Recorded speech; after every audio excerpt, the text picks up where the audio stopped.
Hello and welcome to Critical Line Item. My name's Tom Rablick, and thank you for joining me for this particular podcast. Everybody's thinking about COVID 19 at the moment. There is a global pandemic, but there are some other issues that still need to be on people's minds. One of them, of course, is climate change and its consequences.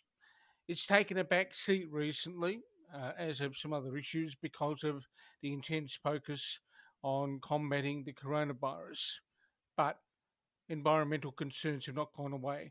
Joining me today is author and journalist Paddy Manning, who's just released a new book via publishers Simon and Schuster called Body Count that looks at the consequences of climate change in very real terms. Paddy, thanks for joining me. Thanks for having me, Tom. Yeah, not a problem. Now, some people listening to this won't know what your background is. If you wouldn't mind giving them a flavour of where you've been, what would your career look like if you had to put it on the back of an envelope?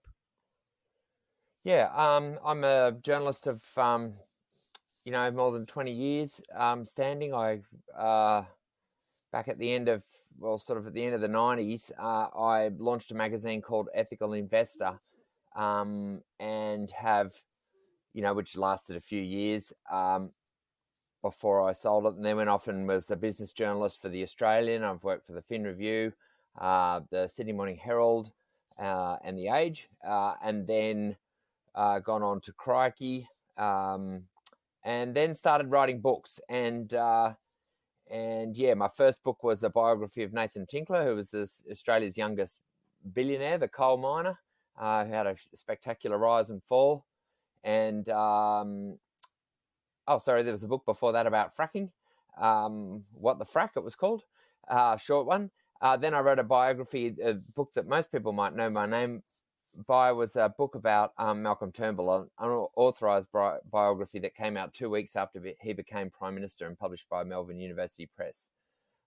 So yeah, I've become an author as well as an investigative journalist, where I've worked for the ABC Radio National's Background Briefing. I'm contributing politics editor for The Monthly. I write a daily federal politics blog for them. I've done a few essays for The Monthly as well, and a few articles for the Saturday paper. So I'm sort of I'm about, and I've just released this book, which is now my fifth book, Body Count: How Climate Change is Killing Us. Now, why has climate change fascinated you? Before we go into the depth of the book, what's been the fascination about the issue for you? Well, it's funny that you asked that, because it does go to a moment before I was a journalist. I was working as an environment policy analyst for the Environment Protection Authority in New South Wales. And so after I studied history, I came out of university and went and was working at select committees at the New South Wales Parliament, and did a couple of inquiries about for example, bushfires. There was some intense bushfires in Sydney in 1992, and I remember reading all the submissions there, and they were talking about why those how those fires were especially intense. I guess it sort of planted a seed. But in 1995, a newly formed body called the Intergovernmental Panel on Climate Change came out and said that, on the balance, the important quote was, on the balance of probabilities, human activity was causing climate change. And I remember working at the Environment Protection Authority of New South Wales, up in their Chatswood building that day, when that finding sort of ricocheted its way around the building, because it was incredibly significant. And I didn't appreciate the significance at the time. I'm not a scientist, but it stayed with me. And when I was writing Ethical Investor, I was writing a lot about how, pension funds, industry funds, for example, in Australia, were interested increasingly in the triple bottom line and in trying to screen their investments, on a range of criteria: environment criteria, social criteria, corporate governance. And through all of that, there has been a thread of interest in thinking through what are the consequences of climate change for Australia, and why do we find it so hard to deal with. So it has been a sort of, it has been an abiding interest. There's always a reason why an author chooses a title. This one has two words in bold on top: body count. Take us through why. Well, my feeling has been that the climate debate, we've been talking about it for a long time. I mean, in my mind, it does go back to at least, 89, 90 in Australia when the first cabinet submission was brought by then Environment Minister federally, Graham Richardson. And I remember, Bob Hawke was Prime Minister, Paul Keating then knocked him off, and ever since then we've really struggled to get a response together on climate change. All through the John Howard years, there was a lot of climate denial. In fact, it's got worse. But it seems to me that somehow we have stopped really thinking about the up until this most recent Black Summer in 2019-20, we've stopped thinking about the reality of climate change, and we've turned it into a debate about electricity prices, or we talk about emissions reduction targets and parts per million of CO2, and I think a lot of people are lost in this kind of climate waffle, and they've switched off because it's either become hyper partisan, or it's become confusing, or the very fact that the debate drags on suggests that it's not an urgent problem. And I think that the real dire dangers to ourselves as Australians have not been spelt out by state and federal governments, over the years. Instead, it's debated as a future problem that affects the environment, or other generations. Well, it's not that's not the case. This affects all of us right now, and will be certainly and certainly threatens our kids, and the science is incredibly clear. It's become repetitive, in fact, but people don't respond to science. Most people aren't scientists, but they do respond to human stories. They do get the impact when you talk about the impact of climate fueled disasters on real people, and you tell those stories honestly and accurately. I think that's how you get attention. And often this debate is not had because when we have a disaster, it's seen as somehow politicizing or opportunistic to start talking about climate change while someone's just lost their loved one to a fire or a flood, or to for example, Melbourne's thunderstorm asthma outbreak in 2016. Yeah. These major events happen, and the media generally shies away from talking about climate change. And partly also that's because the science takes time to arrive. So the science which attributes these extreme weather events or these disasters to warming can take years. And so the public's, this book is really a dot joining exercise between the disasters, the victims, and the scientists, and trying to show the pattern, basically by interviewing those ordinary Australians who have lost family or loved ones to extreme weather events, disease, or other causes linked to global warming, and just talking to them about their views about global warming. So that is a long-winded explanation of why I've written a book called Body Count. I'm trying to zoom in on the real human toll that global warming is taking now, and has actually, the body count has started, I've argued, at the beginning of this century. It's impossible to say exactly when, but it is well and truly begun. It's an interesting title, but it's compelling. I look at the cover and I go, "Whoops! Here's an interesting kind of breed." Thank you. What is the most um, profound story that you've told, in your view, in body count? A reader will go through it, or someone will pick up a review. Different reviewers will highlight different things. But what's the Paddy Manning profound moment in the book, if you had to isolate one? Yeah, it's really hard, because there's 15 or 16 different, stories that I've Yeah. got quite close to, and I can't, they all illustrate different things. And okay, so for example, in a small northern Tasmanian town of Latrobe in 2016, there was, in the middle of the 2016 election, actually, there was a huge East Coast low storm that, started off in Queensland, stretched all the way down New South Wales to Tasmania.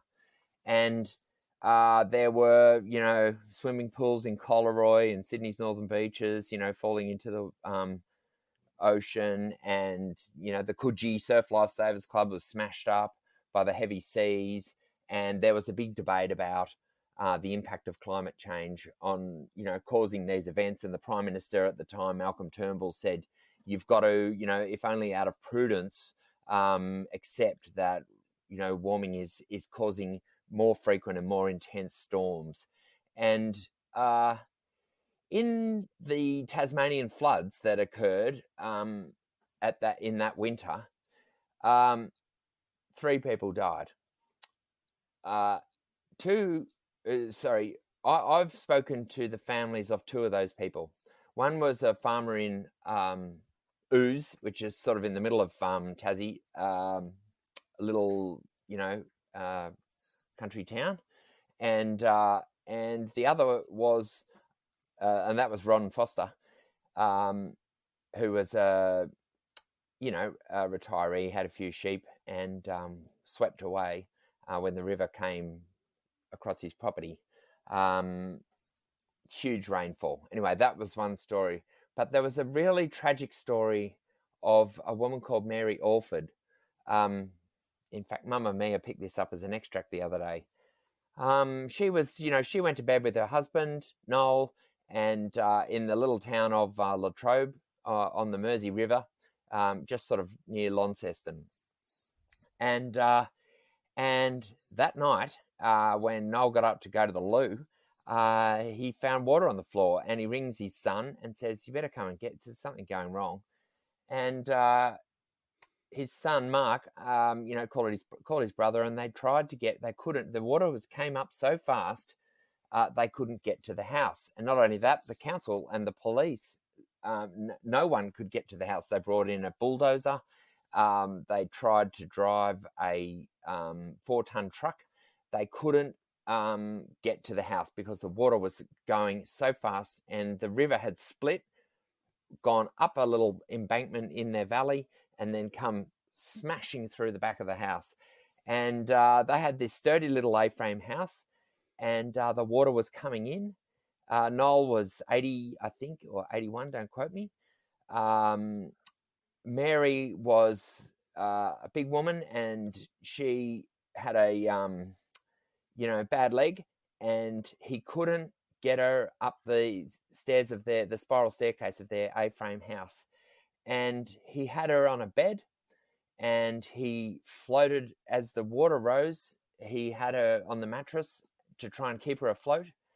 And then at a certain point, he had to run upstairs to get a blanket, ran up, couldn't get back down. She drowned in their living room. And he held onto that mattress so long that the muscle tore off his arm bone, the old bloke. It was freezing water. It's pitch black dark. His feet getting cut up by, all the debris and broken glass and everything on the floor underwater. And his son's outside on the other side of this river, couldn't get to him. They couldn't get a chopper. It took 8 hours for a chopper to arrive. The inquest has still not been delivered by the state coroner. So it was an absolutely tragic story. And those 2 brothers sat down and talked to me in their town at Latrobe, and we had a cup of coffee, and they said they still don't get it. They still don't get how and why the rainfall was so intense. And there are different theories around in Tassie about what happened in those floods. Some people say, cloud seeding might have had a role. Some people say, well, maybe the hydro let some water go because it was trying to protect some of its storages somewhere. But the state inquiry that was held, the special report was prepared. I've forgotten the name of the author, but he found, he just sort of made a kind of gentle suggestion that, maybe the state government should be taking a bit more advice from the, climate change agency that it set up. That was all he said. He didn't blame climate change. There hasn't been any definitive science which links that event definitely to climate change, but there certainly is, the risk. The whole event highlights the risk that global warming is driving these increasingly it's intense rainfall. So what the science says is that overall rainfall might decrease, but the intensity of rainfall might increase, and that's a thing that's hard for people to work out. And yet it does result in extreme flash flooding. And I've got 3 examples in the book. We saw some of that in Queensland in 2011. We saw it in a little New South Wales town of Dungog in 2015. We're talking, we saw it in Townsville 2019. We're talking 1 in 500 year or 1 in 1,000 year events that seem to be coming around very, very frequently. And it's just extreme amounts of water falling in very short periods of time. And I think that story is one of the ones that really moved me, because the 2 farmers they're not farmers. The two guys I talked to, Mark and Gerard, are not climate skeptics, but they're not sure what happened. They still don't know what happened. And my whole aim with this book is not to beat things up or down, just to iron out any wrinkles. I just want to tell it exactly how the story as I found it. And I think that has its potency, which is to say, geez, we are underinformed here, and we need to do, even though we've been talking about climate change for 20 years, we need to do a real assessment of what the risks are, town by town if necessary, and event by event, and really, raise awareness of the more dangerous, hotter world that we're getting into.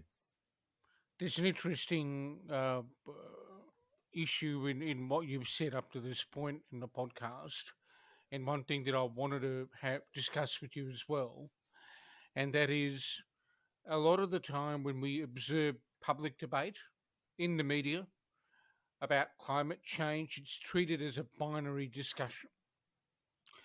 Um,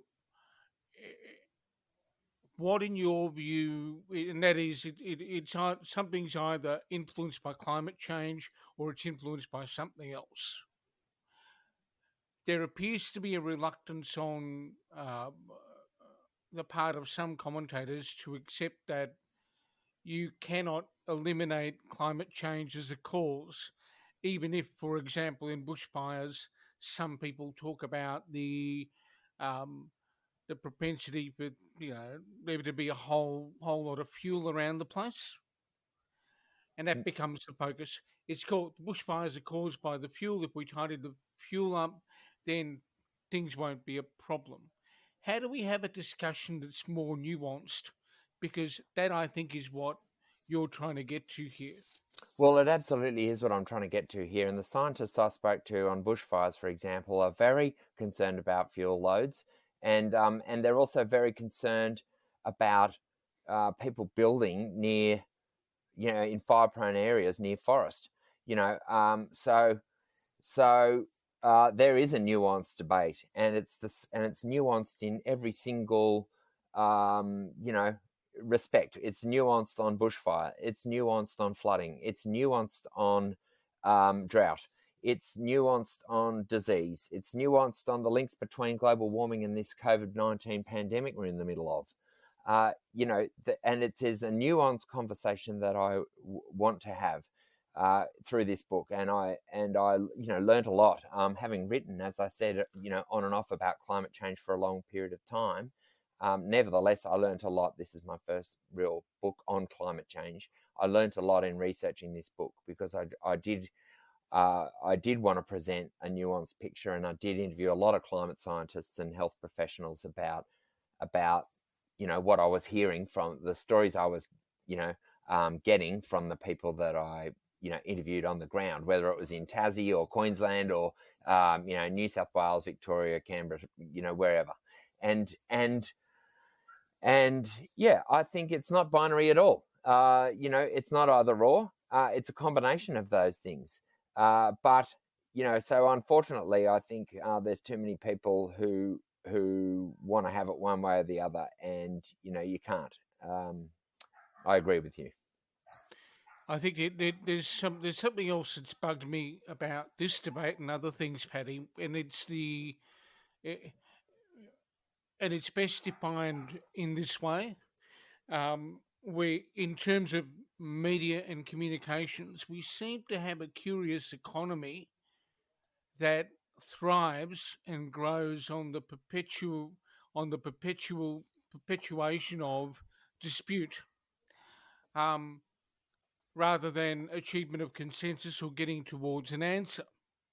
Uh, is there a cultural problem? Do you agree that there's a cultural problem in the way we communicate about these things, and that doesn't allow for a more mature discussion? Well, where I've landed, I mean, I think there is, but I don't think that's saying very much. I think what Yeah. is, Okay. you know what I mean? I think like we all know that because we've all suffered this debate now for at least a decade, that it's been a top order issue, uh, nationally and at a state level, whether it's Adani or renewable energy or carbon tax or whatever you like. We've been talking about climate change or inconvenient truth. We've been talking about it for at an intense level for at least since at least '07. And many people much longer than that. But in terms of a national debate, I think what's missing is, and particularly when it comes to the health impacts of climate change, which is what I'm focusing on in this book. I'm not focusing Absolutely. on Yeah. the impact on energy prices. I'm not focusing on solutions to global warming. I'm not focusing on what legislation we need or what politician has got the right answer or the wrong answer. I'm not. I'm cutting out all of the politics as much as I can and focusing on the impact that it's having already in human terms. And and I think the problem, what I took out of my research and in the process of writing, was that the government has not, it's not actually climate change killing us, it's ignorance that's killing us. The government has not mounted the kind of public awareness campaign about the real dangers that we face, which it did mount when we were facing the AIDS pandemic. It did mount when, by legislating plain packaging on tobacco. It did mount with drink driving. Australia has a fine track record of public. It did mount on gun laws. It did mount on gun laws in the wake of the Port Arthur massacre. Australia has a fine track record on public health, and Australians take their health very seriously. And if the government was to mount a scientifically accurate campaign on the health risks of climate change, I think what you would see is Australians sit up and pay attention. And that hasn't happened. And I think it hasn't happened because of a bunch of vested interests that have obstructed the debate, and that have cowed governments, and yeah, that's another story. But I don't think it's just a simple cultural. Gee, why can't we get this debate sorted? I don't think it's because there's a failing on our part. I think it's because the Australian government has not stepped up in a way it has on other issues. I think there's another kind of thing that sits there, and that is there are various commentators who are loud voices around the place who tend to push particular lines, whether they're deliberately contrarian because it gets eyeballs and websites and people reading columns or whatever, is a different issue, but that appears to also contribute to the problem. Yeah, it certainly does. But I'm not going to, ultimately, I believe that they, misinformation is, is a massive problem and a growing problem. But, I don't think that, I think ultimately the Australian people and poll after poll suggests that a majority of Australians do accept the science, do believe that it's a problem. They are worried about it. They would pay more to have it fixed. And I do suppose it is an article of faith for me that the good sense of the Australian people will ultimately prevail. And Paddy, it's been interesting talking to you for the past 20 odd minutes. For those who are interested in finding the book, where do they get it? Anywhere, hopefully, it's at Big W. It's at Booktopia online. You can get it on Audible if you want to listen to it. You can get it on Kindle if you want to read it, as an ebook, and every platform known to, as far as I know, known to publishing. So, hopefully, it's everywhere. The publisher is Simon and Schuster. They have a page for body count up on the website. So if you go to Paddy Manning body count or any other easy, entry on your search engine, you'll find it. Have you got anything coming up in the monthly in the next little while that people can look forward to? I do, but I can't talk about it yet. Okay, there's something coming up in the monthly, listeners, that Paddy's written, but he can't talk about it yet. So keep an eye on something Paddy can't talk about for the next little It's a while. big essay, but it's just too early. But Tom, I write every day for the Monthly Today. That's a free politics blog that goes out at 4 o'clock every afternoon. So if your listeners want to log on to that, it's it's an independent take on the story of the day in national affairs. Paddy, all the best with the book, Body Count, How Climate Change is Killing Us. Guys, you can go and have a look at it on Booktopia and elsewhere. And thank you for joining me for the podcast. Thanks, Tom. I should say as a last thought, it's not as grim as it sounds. It's actually the stories that I've learned, and this is one thing that personally kept me going, is that the stories are inspiring. The people I met are inspiring, and their responses and their love for the people they lost is transparent and it absolutely gives me hope that when the chips are down, Australians will look after each other. And so I don't want your listeners to think this is a miserable, depressing book, because it's actually not. Well, there's a lot of people who, over the years, demonstrate a lot of strength and compassion in adversity. So that's the kind of thing you've been talking about over the past little while. Thanks for joining me. Thanks, Tom. No worries. Cheers.